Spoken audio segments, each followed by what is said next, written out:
یہ تو طے تھا کہ شادی کسی خاندان کی لڑکی سے ہی کرنی پڑے گی، کیونکہ خاندان سے باہر شادی کرنے کا رواج نہ تھا۔ مگر کون نمونی متھے لگ رہی تھی، یہی جاننے اپنی آخری سی کوشش کرنے آیا تھا۔ مہربانوں کے ماں باپ کے انتقال کے بعد میں نے ہی پالا ہے اسے۔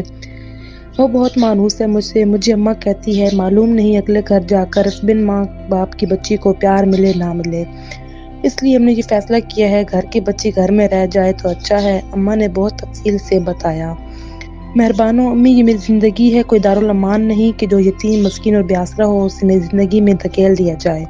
مہربانوں کا نام سن کر شاہ کے پیروں تلے زمین نکل گئی، اور ویسے بھی فی الحال میرا شادی کا کوئی ارادہ نہیں، جب کروں گا تو کراچی کی ہی کسی لڑکی سے شادی کروں گا۔ گاؤں کی گنوار ان پڑھ بے وقوف لڑکیاں مجھے بالکل پسند نہیں ہیں۔ ذکا شاہ نے بھی پھر کھل کے اپنے انکار کی وجہ بیان کر دی۔ تم بھی اسی گاؤں کا ہے اور یہ کون سا طریقہ ہے بات کرنے کا؟ بابا پتہ نہیں کب آ گئے تھے اور شاہ کی بات بھی سن چکے تھے۔ انہوں نے جوتی اٹھائی، شاہ فوراً اماں کے پیچھے چھپ گیا۔ بابا میں نے کہہ دیا شادی نہیں کروں گا تو بس نہیں کروں گا، وہ اماں کو ڈھال بنا کر بولا، کیونکہ بابا ابھی تک نشانہ لیے کھڑے تھے۔ یہ شادی تو تیرا پیو بھی نہیں رکوا سکتا، دیکھتا ہوں میں کیسے انکار کرتا ہے تم، بابا طیش میں بولے، پھر جوتا پیر میں ڈال کر کمرے سے باہر نکل گئے۔ بابا کے جانے کے بعد وہ پھر اماں کے سامنے آ بیٹھا۔ بیٹا آخر برائی کیا ہے اس میں، کتنی اچھی بچی ہے، حالانکہ ہر وقت تم ڈانٹتے رہتے ہو اسے، پھر بھی تمہارا کتنا خیال رکھتی ہے۔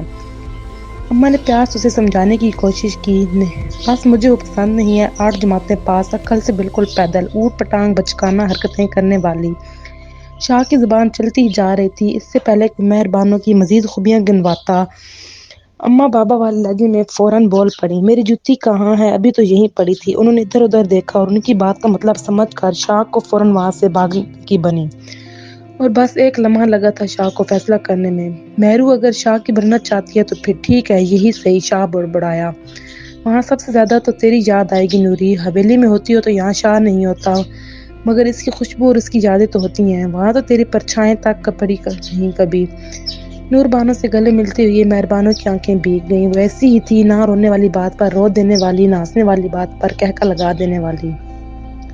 رخصتی نہیں ہو رہی تمہاری جو یہ ندیاں بہا رہی ہو، 1 ہفتے کی بات ہے، واپس آ جاؤ گی۔ نور بانو نے اسے خود سے الگ کرتے ہوئے آہستہ سے اس کی رخسار پر چت لگائی۔ اداکاری تو کوئی ان دونوں سے سیکھے۔ جانے کے لیے تیار کھڑے شاہ نے جب ان دونوں کا جذباتی منظر دیکھا تو دانت پیستے ہوئے سر چٹکا۔ وہ نہیں سمجھ سکتا تھا ان دونوں کی دوستی۔ نوری اور مہرو ایک جان دو قالب تھیں۔ سنسان راستے سے گزرتے ہوئے دادی مسلسل قرآنی آیات پڑھ رہی تھیں۔ مہرو چاچی سے چمٹی ہوئی تھی، چاچی بھی آیت الکرسی پڑھ پڑھ کے سب پہ دم کر رہی تھیں۔ شاہ کو ان لوگوں کی حالت پر دل ہی دل میں ہنسی آ رہی تھی، اس کے لیے ان رستوں سے گزرنا کوئی نئی بات نہیں تھی۔ وہ تو عادی ہو چکا تھا، 6 گھنٹے کی مسافت کے بعد وہ لوگ آدھی رات کو پہنچ ہی گئے کراچی۔ دادی اور چاچی نے لفٹ میں جانے سے انکار کر دیا تو شاہ کو بھی مجبوراً سیڑھیوں کے ذریعے ہی تیسری منزل پر جانا پڑا۔ دادی اور چاچی کا بیگ اس نے اٹھایا ہوا تھا، مہرو نے اپنا بیگ خود اٹھا رکھا تھا۔ وہ 2 کمروں کا چھوٹا سا فلیٹ تھا۔ جتنا یہ تمہارا پورا گھر ہے اتنا تو اپنی حویلی کا 1 کمرہ ہے۔ میں تو یہاں ایک دن میں ہی میرا دم گھٹنے لگ جائے گا، میں تو مر جاؤں گی۔ دادی اور چاچی وہیں صوفے پر بیٹھ گئی تھیں۔ مہربانو گھر کا معائنہ کرتی ہوئی کچن میں پہنچی۔ ذکا شاہ فریج میں سے پانی کی بوتل نکال رہا تھا۔ یہ تو بہت اچھی بات ہے، کیونکہ پھر ہمارے باقی کے دن بہت سے سکون سے گزریں گے۔ شاہ گلاس اٹھا کر سنک کے پاس آیا۔ وہ خلاف معمول اور الفاظ کے برعکس کافی نرمی سے بات کر رہا تھا۔ بہت برے ہو شاہ، تمہیں لوگوں کا دل رکھنا بالکل نہیں آتا۔ مہربانو خفا ہوتے ہوئے بولی، میرے پاس ایک میرا ذاتی دل ہے، اس لیے سب کو چاہیے کہ اپنے اپنے دل خود ہی سنبھال کر رکھیں۔ شاہ گلاس دھونے لگا۔ مہرو جلدی سے آگے بڑھی، لاؤ یہ مجھے دو، تم جا کر بیٹھو۔ مہربانو نے اس کے ہاتھ سے گلاس لی اور خود کنگالنے لگی۔ شاہ نے اخلاقاً بھی منع نہ کیا، وہ کہہ کر کام کروانے کا عادی نہیں تھا، مگر کہے بغیر کوئی کام کر دے تو سو بسم اللہ۔ فجر کی نماز پڑھ کر دادی اور چاچی تو دوبارہ سو گئی تھیں۔ مہرو کو نیند نہ آئی، اس نے سوچا قرآن پڑھ لے، مگر قرآن رکھا کہاں تھا؟ شاید شاہ کے کمرے میں تھا، یا شاید گھر میں قرآن تھا بھی یا نہیں۔ وہ کچن میں آ گئی۔ پورے کچن کا ستیہ ناش ہوا پڑا تھا، بلکہ پورے گھر کا ہی۔ ایسے گندے کچن میں تو کم از کم وہ ناشتہ نہیں بنا سکتی تھی۔ 1 گھنٹہ لگا کر اس نے پورے کچن کی صفائی کی، پھر آٹا گوندھ کر رکھ دیا۔ تم اتنی صبح صبح اٹھ گئیں؟ شاہ کی آواز پر اس نے چونک کر دیکھا۔ ہاں بس نیند نہیں آ رہی تھی تو سوچا ناشتہ بنا لوں۔ رہنے دو، میں ہوٹل سے لے آؤں گا۔ شاہ نے اسے زحمت کرنے سے منع کیا۔ ہوٹل کا کھانا میرے حلق سے نہیں اترتا۔ مہربانو نے منہ بنایا۔ ویسے شاہ گھر کا کام تم خود کرتے ہو کیا؟ مہربانو کو گھر کی حالت دیکھ کر تو یہی اندازہ ہو رہا تھا۔ نہیں صبح صفائی والا آ کر صفائی کر جاتا ہے، کھانا میں ہوٹل سے کھاتا ہوں، صفائی والے سے کہہ دو ایک ہفتے تک نہ آئے، میں خود صفائی کروں گی اور کھانا بھی تم گھر کا بنا ہوا ہی کھاؤ گے۔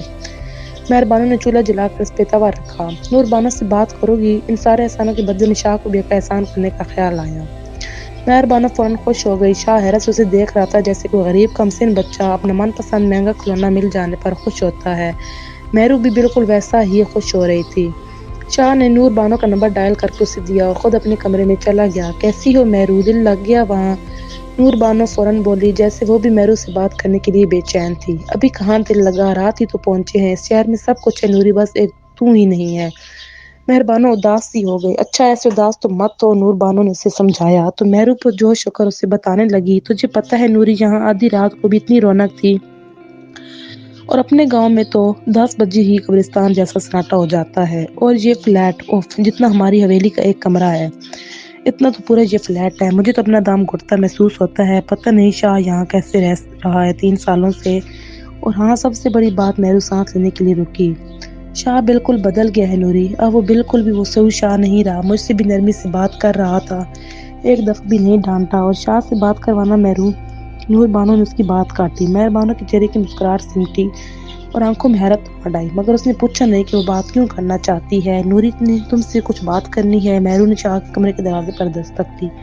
شاہ نے بھی تعجب سے دیکھا۔ مہرو کچن میں ناشتہ بنانے چلی گئی۔ آج تم لوگ کہاں جا رہے ہو؟ بغیر کسی سلام دعا کے نوری نے فوراً پوچھا۔ کیا مطلب؟ شاہ کو سمجھ نہ آیا۔ مہرو کہیں بھی سیر کے لیے جانے کا کہے زکا اللہ تو تم مت لے کر جانا، اس کی بات ٹالتے رہنا، اور سمندر پہ تو ہرگز نہ لے کر جانا کیونکہ وہ سب سے پہلے سمندر پر ہی جانے کا کہے گی۔ شاہ نے کان سے موبائل ہٹا کر اسے گھورا، اس سے پہلے کوئی کچھ کہتا کال ڈسکنیکٹ ہو چکی تھی۔ شاہ کچن میں آیا تو مہر بانو ناشتہ بنا رہی تھی۔ نور بانو سے بات کرنے کے بعد چہرے سے خوشی اب بھی جھلک رہی تھی۔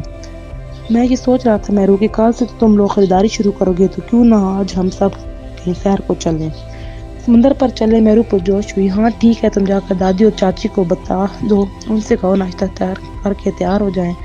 شاہ کی بات پر عمل کرتے ہوئے دادی اور چاچی کو جگانے جانے لگی، مگر جاتے جاتے ٹھہر گئی۔ اگر نوری بھی ہوتی تو ہمارے ساتھ کتنا مزہ آتا۔ شاہ کو اس لمحے بہت ہی غصہ آیا مہرو کی حماقت پر اور نور بانو کی منافقت پر۔ کلفٹن پہنچ کر وہ لوگ سب سے پہلے عبداللہ شاہ غازی رحمۃ اللہ علیہ کے مزار پر گئے۔ مہرو نے اللہ سے ڈھیر ساری دعائیں مانگی۔ دعائیں سننے اور قبول کرنے والا تو اللہ ہی ہے، اور یہ اللہ کے ولی بھی اپنی زندگی میں لوگوں کو یہی سکھا کر جاتے ہیں۔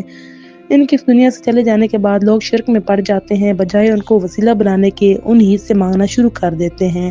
وہ اللہ کے پرہیزگار متقی بندوں میں سے ایک رہے ہیں۔ مہرو نے اللہ کے حضور اپنی دعا کی قبولیت کے لیے وسیلہ بنایا، کیونکہ یہ بات تو واضح ہے کہ گنہگار اور پرہیزگار ہرگز برابر نہیں ہوتے۔ گنہگار کے بدلے میں اللہ پرہیزگار کی جلد سنے گا۔ سمندر پہ جا کر بہت مزہ آیا۔ گھر پر گرمی لگ رہی تھی، مگر یہاں پہنچ کر ایسا لگتا تھا جیسے وہ ہواؤں کے سنگ اڑ رہی ہے۔ جب لہر آتی تھی تو پیچھے کی طرف دھکا دیتی تھی، جب لڑتی تھی تو پیروں تلے سے مٹی ہٹتی تھی، ایسا لگتا تھا وہ بھی لہروں کے ساتھ کھینچی چلی جا رہی ہے۔ شاہ من مہر بانو نے ایسے سے یکا شاہ کو پکارا۔ شاہ نے گھبرا کر پلٹ کر دیکھا۔ دادی اور چاچی کنارے پر لگی کرسیوں پر بیٹھی تھیں، شکر ہے انہوں نے نہیں سنا، ورنہ مہر بانو کی سرگوشی بھی ایسی ہوتی تھی کہ دائیں بائیں کے چاروں گھروں تک آواز جاتی تھی۔ یہ دیکھو، مہر بانو نے ہاتھوں کا پیالہ بنا کر اس میں پانی بھرا۔ شاہ اس کی جانب متوجہ ہوا۔ سامنے سمندر دیکھ رہے ہو، وہ میری محبت ہے اور یہ تمہاری محبت ہے۔ مہر بانو نے ہاتھ کے پیالے میں بھرے پانی کی طرف اشارہ کیا۔ میری محبت اتنی بھی نہیں، زکا شاہ نے صاف گوئی کا مظاہرہ کیا۔ مہر بانو کے ہاتھوں سے پانی پھسل کر دوبارہ سمندر کے پانی میں شامل ہو گیا۔ تو پھر ٹھیک ہے، آج میری محبت میں ایک اور جام اور اضافہ ہو گیا۔ مہر بانو ہنسنے لگی، جیسے مٹی کے برتن میں سکوں کو ڈال کر ہلایا جائے، ویسی تھی اس کی ہنسی، بالکل کھنکھناتی ہوئی مدھر سی آواز۔ فوٹوگرافر قریب آئے تو اس نے دادی اور چاچی کو بلایا۔ مہرو کو تو سمندر سے واپس جانے کا جی نہیں چاہ رہا تھا، پر ان لوگوں نے سیپیوں سے بنی چیزیں بھی خریدیں۔ دادی دیکھیں، یہ کڑے اچھے لگ رہے ہیں نا؟ مہرو نے کڑے اٹھا کر دادی کو دکھائے۔ بھائی پہنے تم نے ہیں، اگر اچھے لگ رہے ہیں تو لے لو۔ دادی گھڑی دیکھ لیں دیں، جس میں خانہ کعبہ اور روضہ رسول بنا تھا، کنارے پر رنگ برنگی سیپ لگے تھے۔ یہ دیکھیے، میں نے نوری اور اپنے لیے یہ کڑے لے لیے کیونکہ ہم دونوں کی پسند ایک جیسی ہے، باقی سب کے لیے آپ پسند کر لیں۔ مہرو نے کڑے ہینڈ بیگ میں ڈالتے ہوئے چاچی سے کہا، بہت ہی خراب پسند ہے تم دونوں کی۔ شاہ نے آہستہ سے اس کے کان کے پاس کہا۔ مہرو نے مڑ کر گھورا، ایسے تو مت بولو، تم بھی ہماری پسند ہو۔ وہ اب دوسری چیزیں دیکھنے لگی تھی۔ شاہ کا دماغ لفظ ہماری پہ ہی اٹک کر رہ گیا۔ حویلی تو اتنی بڑی تھی، پوری حویلی میں وہ اٹھلاتی پھرتی تھی، اور یہ فلیٹ 1.5 بالشت کا۔ کمرے سے دل بھر جائے تو کچن میں آ بیٹھو، کچن سے دل بھر جائے تو پھر کمرے میں جا بیٹھو۔ آج کا دن تو بہت ہی زیادہ اچھا گزرا تھا، کسے معلوم تھا اس دن کو دوبارہ دیکھنا نصیب ہوگا بھی یا نہیں۔ اتنی رات کو تم یہاں کیوں بیٹھی ہو؟ زکا شاہ آنکھیں مسلتا ہوا پانی لینے آیا تھا۔ مہر بانو کو کچن کی دہلیز میں بیٹھے پایا۔ نور بانو کی یاد آ رہی ہے۔ مہر بانو کا لٹکا ہوا منہ مزید لٹک گیا۔ ہاں، صبح ہی تو بات کروائی تھی۔ زکا شاہ کی آنکھیں پوری کھل گئیں۔ مہر بانو اور بانو نہ ہوئی لیلا مجنوں کی جوڑی ہو گئی۔ پورے 16 گھنٹے ہو گئے اس سے بات کی ہوئی۔ مہر بانو نے اس کی بات کا برا منایا اور 16 گھنٹے اس انداز میں کہا جیسے 16 سال ہو گئے ہیں۔ مجھے پتہ ہے تمہیں نور بانو کی یاد نہیں آ رہی، بلکہ تمہاری زبان میں کھجلی ہو رہی ہے۔ صبح اسے سفر نامہ سنایا تھا، اب دن بھر کی ردا سنانا چاہتی ہو۔ شاہ کو آج کتنی دفعہ چھینک آئی، شاہ کو آج کتنی دفعہ کھانسی ہوئی، آج شاہ کا دل کتنی دفعہ دھڑکا، وغیرہ وغیرہ۔ اس نے فریج سے بوتل نکال کر گلاس میں پانی ڈالا اور تھوڑے سے فاصلے سے اس کی برابر بیٹھ گیا۔ مہر بانو کی نظر سامنے کسی نادیدہ نقطے پر مرکوز تھی۔ اوہ ہو، خوش فہمی تو دیکھو جناب کی، ہم سہیلیوں کے پاس اور بھی بہت سے موضوع ہیں بات کرنے کے لیے، تم ہی نہیں ہو۔ مہر بانو جلدی سے اس کی طرف مڑی۔ مجھے ایسا لگتا تو نہیں۔ زکا شاہ نے کندھے اچکائے۔ نور بانو سے بات کرنی ہے؟ مہر بانو نے زمانے بھر کی معصومیت چہرے پر سجائے اپنی بات دہرائی۔ سیدھا سیدھا کہو میرا موبائل چاہیے۔ گلاس خالی کر کے اس نے کاؤنٹر پہ رکھا اور کمرے سے اپنا موبائل لا کر اس کی طرف بڑھایا۔ صرف نور بانو سے بات کرنی ہے، خبردار جو فوٹو گیلری یا واٹس ایپ پہ تانکا جھانکی کی، یہ مہذب لوگوں کا طریقہ نہیں ہوتا۔ مہر بانو نے اس بات میں سر ہلاتے ہوئے جھٹ موبائل تھام لیا، کہیں زکا شاہ کا ارادہ ہی نہ بدل جائے، کیونکہ اتنا مہربان ہوتا تو نہیں۔ وہ نور بانو کا نمبر ڈائل کرنے لگی۔ زکا شاہ ابھی تک اس کے سر پر ہی کھڑا تھا۔ کان لگا کر دو سیلیوں کی باتیں سننا بھی مہذب لوگوں کا طریقہ نہیں ہوتا۔ وہ چمک کر بولی۔ زکا شاہ نے مسکراہٹ دباتا چلا گیا۔ وہ جانتا تھا مہرو اس کے سامنے کیوں بات نہیں کر رہی۔ تسلی کرنے کے لیے مہر بانو نے جھانک کر دیکھا، شاہ کے کمرے کا دروازہ بند ہو چکا تھا۔ کیسی ہو نوری؟ رابطہ ہوتے ہوئے پرجوش ہوئی۔ سینگ نکل آئے ہیں سر پہ میرے اور آگے کے 2 دانت بھی بڑے ہو گئے ہیں۔ دماغ خراب ہے تیرا؟ آدھی رات کو کال کر رہی ہے۔ نور بانو کی نیند میں ڈوبی بیزار سی آواز سنائی دی۔ دفع کر، تجھے پتہ ہے آج شاہ نے… نور بانو کی بات بالکل انسنی کر کے پھر شروع ہو چکی تھی۔ کون سی رودات؟ کہاں کا سفر نامہ؟ مہر بانو کے پاس تو 2 ہی کام تھے، شاہ کے سامنے نور نامہ، نور کے سامنے شاہ نامہ۔ جاری ہے۔